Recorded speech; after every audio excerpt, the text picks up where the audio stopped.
say that I am rusty at this would be an understatement, since it's been 3 odd months since the last vlog. This is the Archer Hotel. This is one of the hotels that you can get a discount at when you go to the Lodge website. We got a list of hotels with discounts, 10%, 15% off. Lodge gets no benefits. We don't get like affiliate. Just sweet, sweet savings for you when you want to come to Austin, Texas and come hang out at the Lodge, which is what I'm about to go do. And I'm kind of excited about it because we got food now. Major developments happening, guys. So every day we eat lunch. This has been a long time coming. We have a restaurant, which I cannot say can't say that I foresaw owning a restaurant and bar in Austin, Texas after starting a YouTube channel, but life surprises, you know? And this is definitely one of them, and I am excited about it. We got a guy named John Green who is leading up our restaurant project. Some of you might be familiar with John Green because he had a show on the Food Network. I've had triads trying to roll me over in Hong Kong. I've had government officials asking for envelopes. I've been threatened with a bottle in my face by customers. When you have to deal with all these different issues, you really learn how to dig through it. How do I get my permits? How do I train the staff? How do I get the most out of my people? And I think that's what gives me the edge in this business. And now he's leading our restaurant at the Lodge. So I'm about to first grab a coffee somewhere. This area is called the Domain. I've never stayed in this area before. This is my first time staying at the Archer Hotel in the Domain. So coffee, then lodge and order some food and play some poker.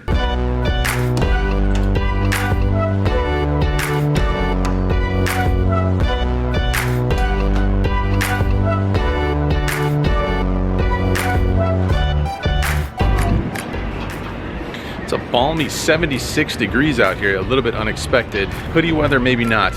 Will come in handy at the card club though.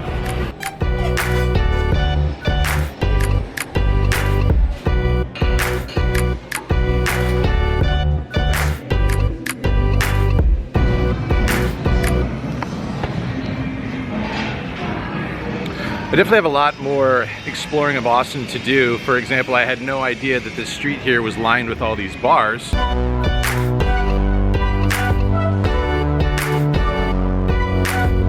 Which looks very inviting to go bar hopping, and maybe we'll have to do that. Not today though, my friends. Today, all business, and by business, I mean the beverages will have to be consumed at Lodge Card Club over some hands of pot limit Omaha. Coffee in hand, let's call a car, let's go. All right, my friends, just there is a site that you guys have seen many times by now. The world famous Lodge Card Club here in Round Rock, Texas. And just over here is the latest edition, which is not fully open to the public yet, but will be. But let's go try and take a look at it anyway right now.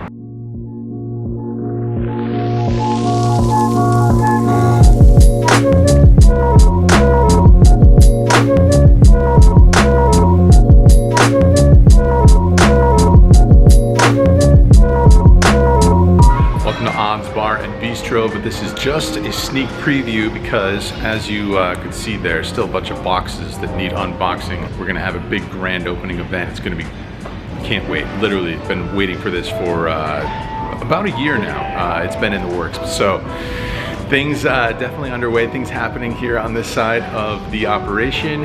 And the very good news is that food is being served to the other side of the operation. As mentioned in the poker room, we can order food now over there, food and drinks.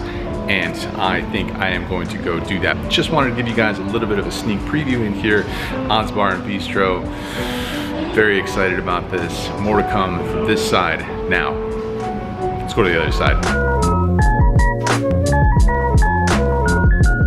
All right, you guys, some time has passed since we last spoke, but I am sitting right back here at this table where we are playing on paper a 5-10 pot limit Omaha game, but $20 straddle is on basically always, as is the 40 almost always. So 5, 10, 20, 40 As per usual in Texas, blinds can be slightly deceiving. Games play slightly, if not greatly, larger than the blinds would suggest. But anyway, we're having a good time here. Not only because the food is being served. I myself went with the steak and frites and the old-fashioned, which I can recommend. The only change I might make is slightly less fries on the plate to make it a little bit easier to cut and work with. But if you guys like fries, you'll get plenty of them with the steak. And old-fashioned is fantastic. I'm probably going to order at least 4 more. So before I indulge in 5 of those things, I figured I should tell you guys about some poker hands that have went down. Bought in this game for $5,000 and we are underway immediately. In this hand we get dealt an absolute beauty of a holding. Aces, double suited, ace, king 5. $40 straddle is on, there's a couple limps. I raise the pot and we get 3 callers. So 4 ways to a flop of jack 3-3 with 2 clubs. Somewhat safe. Anybody can have anything at any time, especially in Texas. So 3s are possible, but I think we want to fire here on the low paired board. So I fire out for $150. We see 2 calls and 1 fold. 3 ways to mostly a brick on the turn. Checks to me again. I think we want to fire again, charge those flush draws.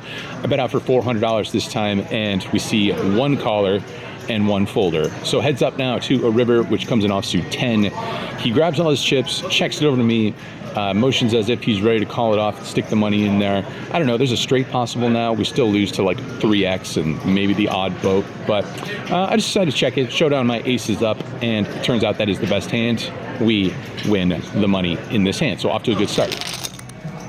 All right, $40 straddle is on again. There's a bunch of limpers, and we overlap the ace king 5-4 with nut hearts before the player on the button pots it up to somewhere around $250. Basically, everybody calls.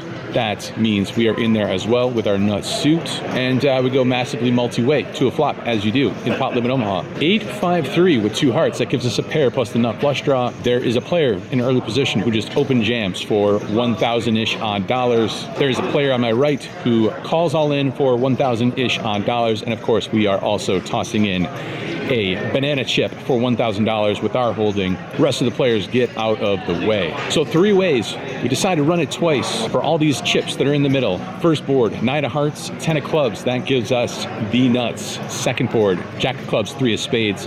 No improvement on that run out, but we get to win half of everything, holding the nuts on the top board. And that's a pretty good result to me. Happy to run it twice in these games with these friendly folks.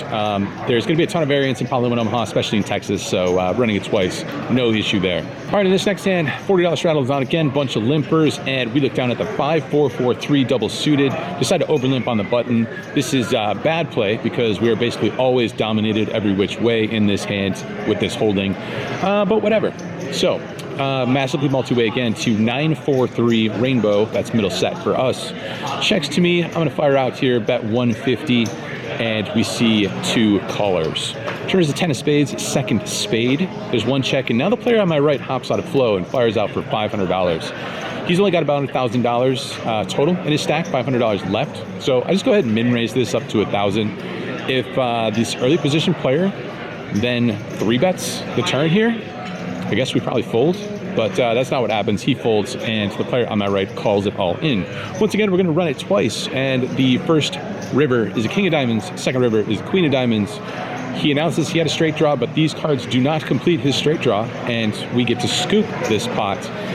And we are rolling here, rolling right along, making flushes, making sets, getting double suited aces, getting a steak, getting an old fashioned, and things working out, living the dream so far. All right, in this hand, king, queen, jack, deuce with 1 suit, raise it up to $150 from early position. This is too loose, having a deuce in our hand from early position, but whatever. We get 4 callers, and we go massively multi-way once again to a flop of king, jack 4, 2 spades, 1 club. Pretty good flop, top 2 pair here, but not holding any of the flush draws. And king high boards, people are usually going to flat with pocket kings pre-flop. I decided to check it being out of position here versus this many players, and the action checks all the way through. Turns to 7 of clubs, adding the second flush draw on board. On this street, there's 1 check before the player on my right fires out for $300. Since we still have top 2 and no wagering on the flop here, not going to know where we are on any turn cards, I decided to raise it. This time I raised it up to $1,000. Don't pot it. For some reason, I guess I should just pot it. But the guy on my right, he's kind of short stacked. So I just toss out the yellow chip and say raise. player on my direct left cold calls, and the button also calls. The player on my right calls in for less than 1,000. He's all in for maybe like $400 or $500. So there will be a side pot heading into a river, in which case there will be very few river cards that are going to be good cards, good clean cards for our top 2 pair here. And sure enough, the river is a 10 of clubs, which puts out the possible flush and straights now. I check it, the player on my left fires out for $1,500, button thinks for a little bit before folding. And it's kind of close since we have the queen of clubs in our hand. We block all the good holdings, the flushes and the straights. But after thinking about it for some time, it's a little bit tough to bluff in that spot with the button behind him. Don't think it's impossible. Anything is possible, but I eventually decide to fold, and that turns out to be a good fold because player on my left has ace 4 of clubs and 2 other cards because it's pot limit Omaha, but I don't know what they were. Anyway, we lose that one, but won some other hands, and we are currently up a couple thousand-ish, and as well as a steak and some fries and my first old-fashioned, waiting on old-fashioned numero dos. 375. All right, guys, quick update of the bad variety, but also of the very unspecific variety, because we're pretty much back to even here. There is no major confrontations to report, however. Just, seeing flops, whiffing flops, raising pre-flop, goes multi-way when you call pre-flop and not connecting. There was one hand where we were in a bomb pot. I made trips on one board and 2 pair on the other board, and neither of those holdings were good. So all that adds up to us being right around back to even. I have had 2 old fashions now, both very enjoyable. I'm gonna try and switch up my luck though by switching it up to the margarita. Surely you would have to think that strategy would pay off dividends. Let's confirm in a little while. Okay, speak soon.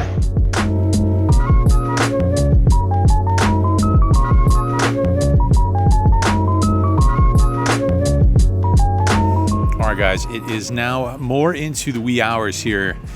It is currently 12:56 in the morning, reporting to you guys, and I am proud to say that I am not intoxicated. I've only had 3 beverages, and I also treated myself to the lava cake, the chocolate lava cake. I was going to go for the cheesecake. They were sold out. No worries. The chocolate lava cake, fantastic. All right, anyway, back to the pokers. And in this hand, we are playing short-handed. We look down at the king, queen, jack 7 with 3 hearts. That is 1 too many hearts, and the 7 is a little bit on the low side, but whatever. Let's go ahead and raise this up and make it $75 to go. There's a player who's short-handed. He goes ahead and rips in his $150 stack. He's all in, and the player in the straddle cold calls. Back over to us. Don't think I want to get too out of line here. Put in another raise. Let's go ahead and make the call, getting a wonderful price. And we are 3 ways heading to a flop. That flop comes down jack 6 deuce with 2 clubs, 1 diamond. Straddler checks. I'm just going to check this one back with no clubs in my hand. Turns the queen of diamonds, 2nd diamond, giving us top 2 pair now. And the straddler checks it to me again. This time we are going to wager 2 flush draws on board. Let's just go ahead and bet the maximum. That number is 420.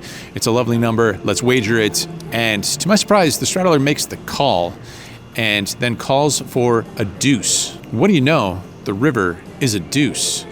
He checks it over to me again. I'm just going to take this one to showdown now. The draws miss. Not too sure what I can get value from at this point. Just check it back. And my opponent in the straddle shows us pocket aces. That's unfortunate. That is a counterfeit to pair for us. Aces and deuces are the best hands here. That hand is going to drag the entire pot. So a little bit of run bad there, but what can you do? Poker. One more hand of note, and it is quite noteworthy. $40 straddle on again, as it has been quite often. 1 or 2 limpers over to us on the button, looking down at ace 10, 9, 8 with nut diamonds. Pretty damn good hand, especially on the button. So let's go ahead and bump this up and make it $190 to go. There's 3 callers before it gets back to the original limper, the first limper, who goes ahead and back jams all in for somewhere around $500 in his stack. It's back over to me on the button, and we have a little bit of a decision now to just go ahead and call the $500 and allow other players into the pot behind me, or potentially to back raise. We wouldn't love that second situation because we'd be getting much worse of odds to try and make a flush or a straight or something of the sort. It also turns our hand a little bit face up when we just call, because if we had pocket aces or maybe pocket kings, we would just go ahead and 4-bet here to push the other players out of the pot. Our hand doesn't get punished too bad from playing multi-way because we have a nut suit, and it's also relatively decently connected. There's gaps between the ace and the 10, but the 10-9-8 is as connected as possible. So it's a little bit close. I'm not exactly sure what's best. Could see it either way. Considering that the callers, the pre-flop callers in between myself and the short stack jammer, they called for about $200, and the guy who's all in, he only jammed for about $500. There's $400 in dead money. So if I'm in a somewhat of a flipping situation with the short stack guy, $500, and those extra $400 or even more is in the middle, there's kind of like an equity overlay situation going on. So that's all the things that are in my head. Maybe that's a little too fancy. Maybe I also don't know what I'm talking about, but all that adds up to another raise in my shoes. I go ahead and pot it, toss 2 yellow chips out there. Turns out the raise is somewhere in the neighborhood of $2,300. Player on my left thinks for a little bit and eventually gets out of the way, but action gets back to the straddle spot, who decides to go ahead and jam as well, and he actually has me covered. So this is going to be a massive pot because I definitely cannot fold at this point after putting $2,300 in there. And like I said, we've got a nut suit and some relatively decent connectivity. So anyway, we are going to be all in here for a massive one. Giant side pot. The main pot is insignificant now compared to the size of this side pot. We are off to see 2 full boards, looking for some favorable runouts here, and we head to the first flop, which comes down king 6 deuce with 2 diamonds. Pick up the nut flush draw here on the flop. Turn card is an offsuit 7, which is looking fantastic because now we have the nut flush draw plus a wrap. Doesn't get much better than this. And we head to the river card, which is an absolutely miserable offsuit 4. Total brick there on the river. Brick out, and not only that, but we burn a ton of our outs on this board. Just a disastrous river card there. Head to the second board, and things are looking decent once again on this flop. 10-7-5 with 2 spades. That gives us a pair plus an open ender. Turn does not help us on the offsuit queen. Looking for some help here on the river, or else we're going to get scooped in a giant one, and that river card is an offsuit 5. And that is not good, my friends, because we end up with just a pair of 7s, or 2 pair rather, 7s and 5s. That is not good because the straddler has ace, 7, 6. We're laying in the weeds there pre-flop, waiting for the short stack to go ahead and back jam all in there, and it works out perfectly for him because we fall right into that trap, putting in the re-raise, $2,300, and stick the rest of the money in there in very bad shape. You're never in terrible shape in Pot Limit Omaha. Even up against pocket aces, we were doing okay, especially on those flops in that turn, and it's just not to be. So we lose a massive one there, and that wipes out the profit and puts us well into Stuckville. And that is where we're going to leave it for the day. We get into this game for a grand total of $14,000. I was in for my initial blind of $6K, and I added on another $8K. I rebought for another $8,000.